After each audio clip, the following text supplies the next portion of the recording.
Hello प्यारे बच्चों, कैसे हैं आप लोग। आई होप के प्ले अच्छे होंगे। आपकी जो स्टडी चलेगी बहुत बहुत बेहतरीन चलेगी। तो आज के क्लास में बात करने वाले हैं क्लास 12 के फिजिक्स को तमाम क्वेश्चन जो आपके एग्जाम में छपने वाला है। बाबू आप लोग अच्छे तरीका से देखिएगा, क्योंकि आज के क्लास में 70 ऑब्जेक्टिव क्वेश्चन आएगा, जो आपके एग्जाम के लिए काफी ज्यादा फायदेमंद क्वेश्चन होगा। तो कोशिश करना है बाबू सारे क्वेश्चन को अच्छे से याद रखने का, कोई भी क्वेश्चन को न छोड़ने का। ठीक है, समझ रहे हो ना बात को। अगर 5 फरवरी के दिन याद रखना बाबू, 5 फरवरी के दिन तुम परीक्षा देने जा रहे हो, तो इस क्लास को अच्छे तरीका से देख लेना, क्योंकि यहां से काफी सारे क्वेश्चन आपके एग्जाम में लड़ने वाले हैं, आने वाला है। ठीक है, तो कोशिश करना है सारे क्वेश्चन को अच्छे से याद रखने का। ठीक है, तो चलिएगा बिना टाइम का क्वेश्चन की तरफ बढ़ते हैं। इससे पहले क्लास को तुम सब लाइक नहीं किए हो, क्लास को लाइक करो और चैनल को जरूर सब्सक्राइब करना सारे बच्चे। ठीक है बाबू, चलो हमारे साथ तुम सब आंसर लगाना। ठीक है, यहां जो है बहुत इंपॉर्टेंट क्वेश्चन है, कहा जरा पानी का परावैद्युतांक स्थिरांक जो होता है वो कितना होता है। हमने बतलाया था 80 होता है। कहेगा जी गुरुजी, ऑप्शन ही हो जाएगा। ठीक है, 1 का ऑप्शन ही हो जाएगा, याद रखिएगा। चलो यहां जो है देखो 2 नंबर क्वेश्चन में कहा जा रहा है कि एप्सिलॉन नेट का मात्रक क्या होता है। ये भी हमने बताया था कि एप्सिलॉन नेट का मात्रक जो होता है एफएम इनवर्स होता है।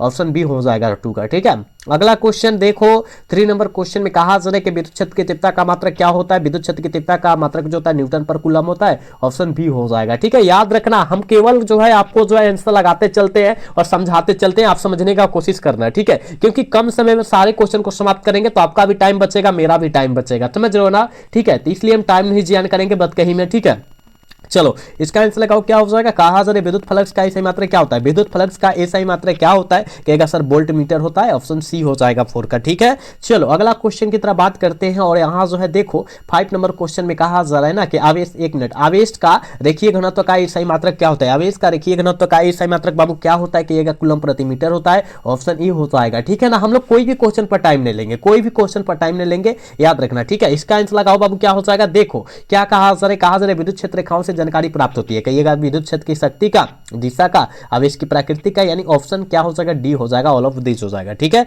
याद रखना। अगला क्वेश्चन देखो बाबू 7 नंबर क्वेश्चन में कहा जा रहा है कूलम बल है। ये तो हमने बताया था कूलम बल जो होता है केंद्रीय बल और विद्युत बल दोनों होता है। ए और बी दोनों मारो, ऑप्शन सी ठीक हो जाएगा। ठीक है, अगला क्वेश्चन देखो यहां जो है 8 नंबर क्वेश्चन में क्या कहा जाता है। कहा जाता है ना विद्युत विभव बराबर होता है। बाबू विद्युत विभव बराबर जो होता है वो किसके बराबर होता है। आप कहिएगा W/Q यानी कार्य बटा आवेश के बराबर होता है। ऑप्शन बी हो जाएगा 8 का, याद रखिएगा। ठीक है बाबू, क्लास को लाइक करते चलना है बाबू, क्लास को लाइक और चैनल को सब्सक्राइब करते चलना है, इसमें कोताही आप सबको नहीं करना है। चलो इसका आंसर लगाओगे। देख बाबू कहा जा रहा है ना कि आवेशित खोखले गोलाकार चालक के अंदर केंद्र पर जो होता है क्या होता है। आवेशित खोखले गोलाकार चालक के केंद्र पर जो होता है वो क्या होता है। कहिएगा सर जी विद्युत क्षेत्र शून्य होता है। ऑप्शन सी करेक्ट हो जाएगा 9 का, याद रखिएगा। अगला क्वेश्चन का आंसर लगाओगे। कहा जा रहा है किसी संधारित्र की धारिता का एसआई मात्रक क्या होता है। किसी संधारित्र की धारिता का एसआई मात्रक फैराड होता है। ऑप्शन सी हो जाएगा। ठीक है ना, ऑप्शन 10 का सी होगा, याद रखिएगा। ठीक, अगला क्वेश्चन यहाँ जो है देखो 11 नंबर क्वेश्चन में क्या कहा जा रहा है। कहा जा रहा है ना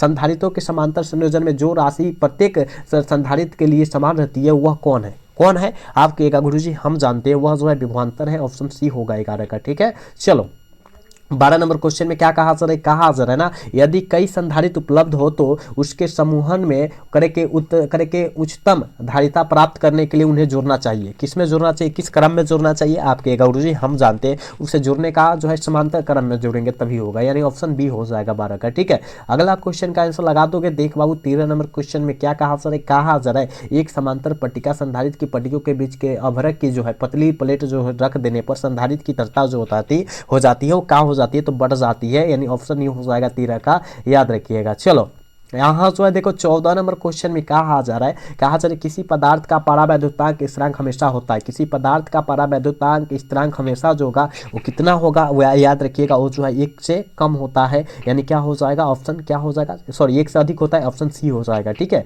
चलो यहाँ जो है 15 नंबर क्वेश्चन में कहा जा रहा है कि परावैद्युत समर्थ एसआई मात्रक क्या होता है। परावैद्युत समर्थ का एसआई मात्रक जो होता है वो क्या होता है। कहिएगा गुरुजी वोल्ट प्रति मीटर इनवर्स होता है ना, प्रति मीटर होता है। इसी बाटा को हटाएंगे तब ना इनवर्स लगेगा, यानी यही हो जाएगा। ऑप्शन क्या हो जाएगा, सी हो जाएगा। ठीक है, याद रखिएगा सी हो जाएगा 15 का आंसर, याद रखिएगा। ठीक है, चलो बाबू इसका आंसर लगाओगे क्या हो जाएगा, देख बाबू कहा जा रहा है ना निम्नलिखित में से कौन सदिश राशि है, कौन सा सदिश राशि का उदाहरण है, कहिएगा विद्युत द्विध्रुव आघूर्ण जो होता है सदिश राशि होता है, ऑप्शन करेक्ट बी हो जाएगा, याद रखिएगा। ठीक है, अगला क्वेश्चन यहाँ जो आवेश करेक्ट 1 ओम बराबर होता है बाबू, 1 ओम बराबर जो होता है किसके बराबर होता है, 1 वोल्ट एम्पियर इनवर्स के बराबर होता है, यानी ऑप्शन सी हो जाएगा। ठीक है, 17 का ऑप्शन सी हो जाएगा, याद रखिएगा। अगला क्वेश्चन देखो ना 18 नंबर क्वेश्चन में कहा जा रहा है कि किरचॉफ का द्वितीय नियम, बिंदु नियम जिसे द्वितीय नियम कहते हैं, ठीक है ना, बिंदु नियम को द्वितीय नियम कहते हैं, किसका पालन करता है, किसका पालन करता है, आपके का गुरुजी हम जानते हैं आवेश संरक्षण के सिद्धांत को पालन करता है, ऑप्शन बी हो जाएगा। ठीक है, 18 का ऑप्शन बी हो जाएगा, याद रखिएगा। ठीक है, चलो अगला क्वेश्चन देखो ना, यहाँ 19 नंबर क्वेश्चन में कहा जा रहा है कि कार्बन प्रतिरोध का कलर कोड में नारंगी रंग का मान पूछा जा रहा है, हमने बतलाया था बीबी, याद रखना बीबी रोय है ना, जीब। ठीक है, बीबी रोय जीब, यानी बी से ब्लैक, बी से ब्राउन, आर से रेड, ओ से ऑरेंज और वाई से येलो, जी से ग्रीन और बी से ब्लू। ठीक है, तो अब देखो क्या करना है, यहाँ 0 से नंबर गिनते चल जाना है। ठीक है, 0 से गिनते चल जाना है आपको। तो यहाँ क्या नारंगी, नारंगी यानी ऑरेंज है ना, यही ना, तो यानी 3 नंबर पर है। ठीक है, तो 3 हो जाएगा, इसका कलर कोड कितना हो जाएगा, 3 हो जाएगा, याद रखिएगा, समझ रहा है ना, बी हो जाएगा ऑप्शन। चलो अगला क्वेश्चन यहाँ जो है देखो, यहाँ का पूछा जा रहा है कि कार्बन प्रतिरोध में कलर कोड में लाल रंग का, यानी बीबी रोय है ना, रो यही जब तक रहने दो, यानी आर जो आएगा 1 0 1 2 यानी 2 नंबर पर आएगा, ऑप्शन सी टिक आउट करो। ठीक है, चलो इसका आंसर लगाओ, चालक के अंदर इलेक्ट्रॉन की गति क्या होती है बाबू, चालक के अंदर इलेक्ट्रॉन की गति क्या होती है, जल्दी लगाओगे, जल्दी लगाओगे, इसका आंसर क्या हो जाएगा, कहिएगा सर हम जानते हैं अपसरित होती है, ऑप्शन सी हो जाएगा 21 का। ठीक है, अगला क्वेश्चन यहाँ 22 नंबर क्वेश्चन में कहा जा रहा है किलोवाट घंटा मात्रक होता है, किलोवाट घंटा किसका मात्रक होता है, तो बबुआ टाइप क्वेश्चन है, ऊर्जा का है ना, ऑप्शन बी हो जाएगा 22 का। ठीक, चलो बाबू इसका आंसर लगाओ कि क्या क्या हो जाएगा, देखो कहा जा रहा है विद्युत परिपथ के किसी बिंदु पर सभी धाराओं का बीजगणितीय योग जो होता है क्या होता है, बीजगणितीय योग कहिएगा शून्य, ऑप्शन ए हो जाएगा। ठीक है, 23 का ऑप्शन ए हो जाएगा, याद रखिएगा। चलो 24 नंबर क्वेश्चन का आंसर जल्दी से करो, कहा जा रहा है व्हीटस्टोन ब्रिज की तुलना करके उपयोग होता है, व्हीटस्टोन ब्रिज का उपयोग जो होता है कब होता है, जल्दी बताओ किसके लिए होता है, कहेगा सर हम जानते हैं ये जो होता है उच्च और अल्प प्रतिरोध को मापने के लिए होता है, ऑप्शन सी हो जाएगा 24 का। ठीक है, चलो अगला क्वेश्चन का आंसर 2 क्या हो जाएगा, कहा जा रहा है ना विभवमापी के तार की लंबाई बढ़ा देने से तुल्य बिंदु प्राप्त होता है, वो क्या होता है, कौन बिंदु प्राप्त होता है, आपके सर अधिक लंबाई पर होता है, ऑप्शन बी हो जाएगा 25 का। ठीक है, अगला क्वेश्चन यहाँ जो है 26 नंबर क्वेश्चन में कहा जा रहा है ना कि चुंबकीय क्षेत्र के फ्लक्स का इकाई मात्रक होता है, जल्दी बताओ तो चुंबकीय क्षेत्र फ्लक्स का इकाई मात्रक या इकाई जो होता है वो क्या होता है, आपके गुरुजी हम जानते हैं बीबर होता है, इसे WB से सूचित किया जाता है। ठीक है, ऑप्शन क्या हो जाएगा, बी हो जाएगा, 26 का ऑप्शन बी होगा, याद रखना है। ठीक है, अगला क्वेश्चन की तरफ बात करेंगे, और अगला क्वेश्चन यानी 27 नंबर क्वेश्चन में कहा जा रहा है कि समरूप वेग में चलयमान आवेश उत्पन्न करता है, समरूप वेग में चलयमान आवेश जो होता है वो किसको उत्पन्न करता है, जल्दी से जो है ना 27 का आंसर लगा दोगे क्या हो जाएगा, जल्दी से 27 का आंसर लगाओ क्या हो जाएगा, तो कहिएगा सर हम जानते हैं 27 का आंसर जो हो जाएगा ना सी हो जाएगा, विद्युत क्षेत्र को उत्पन्न करता है ना, याद रखना है। चलो कहा कि लॉरेंज बल्ब किस दिशा को ज्ञात करने का नियम होता है, जल्दी बताओ लॉरेंज बल्ब जो होता है किसको ज्ञात करता है, जल्दी से इसका आंसर लगाओ क्या होगा 28 का, जल्दी लगाओ बाबू क्या होगा इसका आंसर, कहिएगा सर हम जानते हैं ये जो होता है फ्लेमिंग के बाएं हाथ के नियम को जो है दर्शाता है, यानी ऑप्शन क्या हो जाएगा बी हो जाएगा। ठीक है, चलो अगला क्वेश्चन देखो ना 29 नंबर क्वेश्चन में कहा जा रहा है कि आदर्श वोल्ट मीटर का प्रतिरोध होता है बाबू, आदर्श वोल्ट मीटर का प्रतिरोध जो होता है क्या होता है, कहिएगा सर आदर्श वोल्ट मीटर का प्रतिरोध जो होता है ना क्या होता है, अनंत होता है, आदर्श ए मीटर का कह दे, ए मीटर कह दे तब जो होता है शून्य होता है। ठीक है, याद रखना, तो इसका ऑप्शन डी होगा 29 का। चलो यहाँ जो है देखो 29 नंबर क्वेश्चन में कहा जाए चालक पदार्थ के मुक्त इलेक्ट्रॉन की संख्या जो होती है क्या होती है, चालक पदार्थ के इलेक्ट्रॉन की जो संख्या होती है वो क्या होती है, तो कहिएगा गुरुजी हम जानते हैं बहुत अधिक होती है, ऑप्शन क्या होगा बी हो जाएगा। ठीक, अगला क्वेश्चन यहाँ जो 31 नंबर क्वेश्चन में कहा जा रहा है ना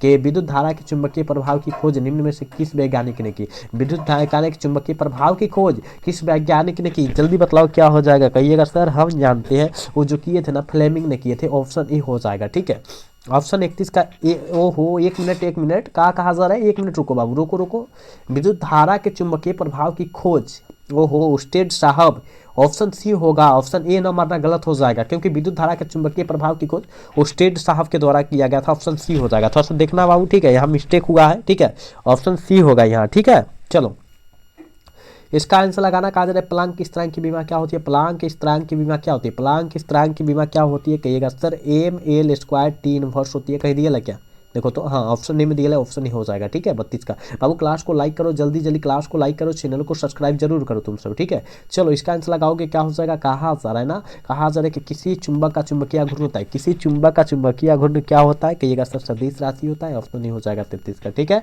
चलो यहाँ जो है 34 नंबर क्वेश्चन में कहा जा रहा है कि चौल कुंडली गैल्वेनोमीटर की सुग्राहिता बढ़ाई जा सकती है, किसके द्वारा बढ़ाई जा सकती है, जल्दी लगाओ क्या हो जाएगा, तो कहिएगा सर जी प्रयोग करके चुंबकीय फ्लक्स को बढ़ाकर, है ना, याद रखिएगा ऑप्शन बी करेक्ट हो जाएगा 34 का, ठीक। अगला क्वेश्चन 35 नंबर क्वेश्चन में कहा सर ए मीटर को विद्युत परिपथ में किस क्रम में जोड़ा जाता है, ए मीटर को विद्युत परिपथ में किस क्रम में जोड़ा जाता है, 35 का आंसर क्या हो जाएगा, तो श्रेणी क्रम में जोड़ा जाता है, ऑप्शन ही हो जाएगा 35 का, ठीक है। अगला क्वेश्चन यहाँ जो है देखो 36 नंबर क्वेश्चन में कहा जा रहा है ना कि विद्युत चुंबकीय तरंग में विद्युतीय एवं चुंबकीय करेगा चुंबकीय क्षेत्रों के बीच का कलांतर होता है, क्या होता है, जल्दी लगाओ क्या होता है, कलांतर इसका क्या होता है, तो आप कहिएगा सर 0 होता है, शून्य होता है, यानी ऑप्शन ही हो जाएगा, ठीक है। 36 का ऑप्शन ही हो जाएगा, याद रखिएगा। अगला क्वेश्चन यहाँ जो है देखो 37 नंबर क्वेश्चन में कहा जा रहा है कि स्वप्रेरकत्व का ईसाई मात्रक होता है, बाबू स्वप्रेरकत्व का ईसाई मात्रक क्या होता है, कहिएगा सर स्वप्रेरकत्व का ईसाई मात्रक हम जानते हैं हेनरी होता है, क्या होता है, हेनरी होता है, तो हेनरी नहीं दिया तो नॉन ऑफ दीज मारो, इनमें से कोई नहीं, ठीक है, ऑप्शन डी इसका होगा, ठीक है। चलो अगला क्वेश्चन का आंसर लगाओ, यहाँ 38 नंबर क्वेश्चन में क्या हाथ सारे बाबू, एसी परिपथ में शक्ति केवल व्यय होती है, एसी परिपथ में शक्ति केवल जो होता है व्यय क्या होती है,